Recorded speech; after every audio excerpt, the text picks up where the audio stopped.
Assalamu alaikum wa rahmatullahi ta'ala wa barakatuhu. Yan uwa da abokan arziki barkamu da raka barkamu da sake saduwa.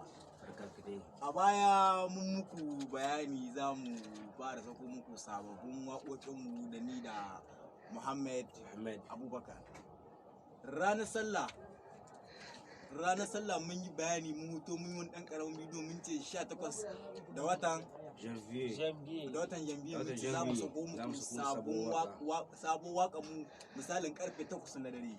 To insha Allah muna kokarin cika muku alƙawarin da muka ɗauka. Mun ɗauki alƙawari mun ce 18 da watan janvier muka ce za mu sako muku sabon waƙa mu misalin karfe 8 na dare. To insha Allah ku saurari zuwa mu bar dai ku ji an ce na imana sace waka daga bakin mai ta tashi daɗi.